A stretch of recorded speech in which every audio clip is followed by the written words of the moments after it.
of our communities. Thank you, Mr. Benton. Simon Hart. Thank you very much, Mr. Benton. Given the time and the nature of the debate, I'm going to restrict my comments proudly to championing the small rural pub. And in the old days, a rural community used to have the post office, it used to have the bank, it used to have the shop, it used to have the garage, and it used to have the pub. Then it had just a few of those, then even fewer, and now, if we're lucky, we might still just have a pub. And yet, Mr. Benton, we're losing them at a rate of something, as we've heard, between 40 and 50 a month. And that is just more than a shame.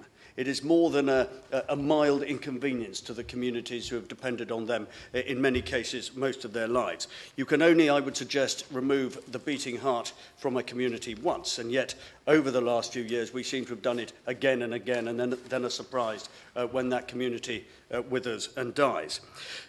Other honourable members have made passionate speeches about their own areas, and each and every constituency will have its list of examples of fantastic pubs and institutions. And I'm going to be no different, because I want to just highlight precisely what this means to me.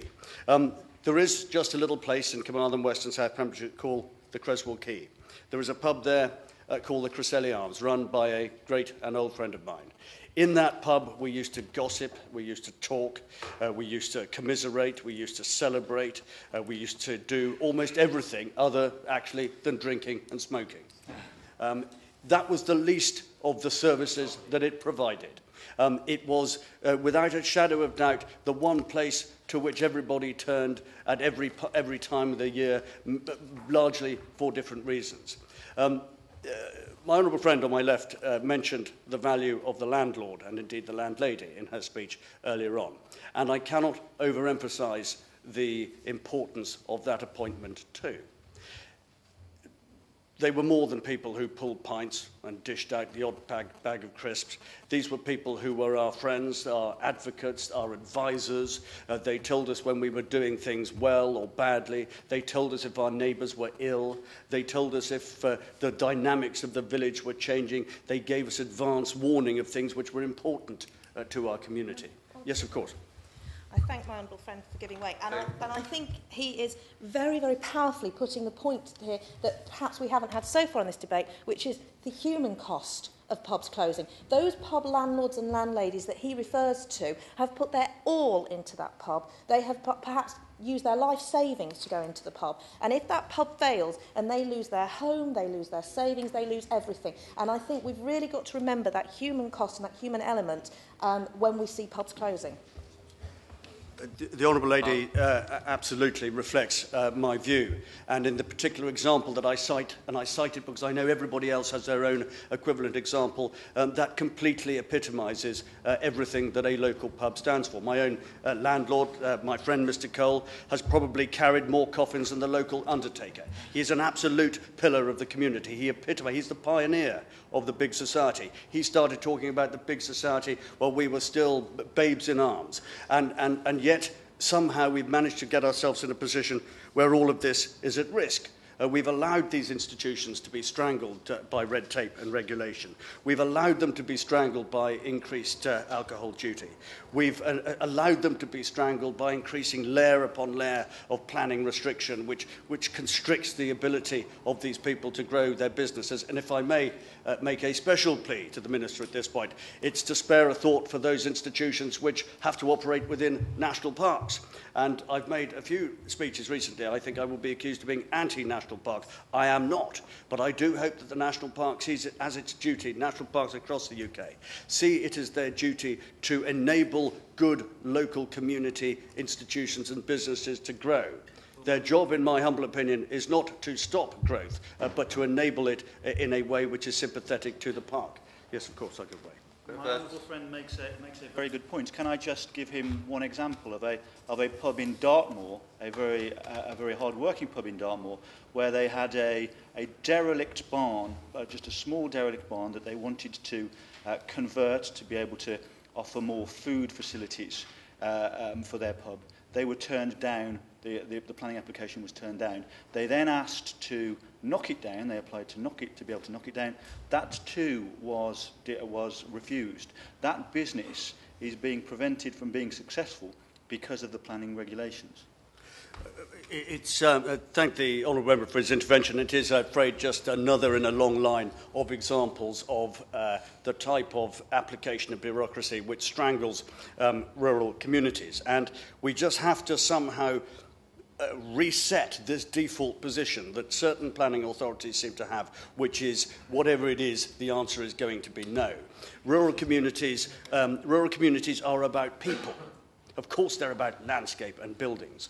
But the landscape and buildings is worth nothing unless there is a rural community to inhabit them and to embrace them and to love them. And Mr. Benton, I'm going to keep my comments very brief and conclude with really 4 questions, verging on statements, but I hope questions for the Minister. One of which is, when proposals come through, perhaps through the Localism Bill, please, please, please ensure that there is just a little paragraph somewhere which says rural proof. I.e., if there is a downstream implication which may affect rural communities in a disproportionate way, then bear that in mind. It was a very worthwhile suggestion of the last government to introduce the concept of rural proofing. The only problem was that they didn't apply it. So it was a good idea which wasn't applied. The rural advocate was a good appointment which wasn't properly used. And the purpose behind it was simply to say it didn't matter which department was passing legislation or for whatever reason. Always just check, how does this apply down the line to a rural community? Does it have a disproportionate effect? If it does, how can we minimise the damage that that disproportionate effect may have? I completely embrace the suggested inclusion within the Localism Bill to empower local communities to pick up and run with perhaps failing pubs. And I'm tempted to mention a very compelling example in the constituency of Penrith and the border, but I won't, because I have a feeling somebody else might. We must stop the inequality between tenants and freeholders. The beer tie has been mentioned.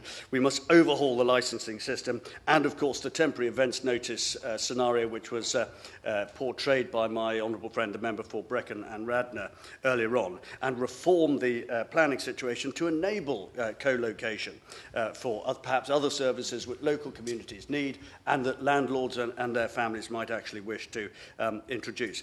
And on that point, perhaps a big thumbs up to 2, or probably it's a pub, we should say bottoms up, but a thumbs up to 2 examples. One is the Jolly Farmer in Reigate, who actually were able to overcome all of these obstacles to create a food emporium, which is actually available to the community so long as the pub is open. So it competes with supermarkets as far as opening hours are concerned. It's doing fantastically well. It has tremendous local support, and it actually has focused a little bit of attention on the supermarket competition in the area. And lastly, Mr. Benton, the Plough Inn in Wigglesworth and Skipton, who actually confronted the problem of closing of post offices by converting their old tap room into a post office and thus enhancing the role of the pub in that particular area. So many honourable members have made important speeches in an important debate about the value and the future of the local pub. That's why I wanted to restrict mine just to those far distant corners of Britain for whom the pub is more than just a convenient place to go and have a pint, and for whom its closure is a great deal more than just a minor inconvenience.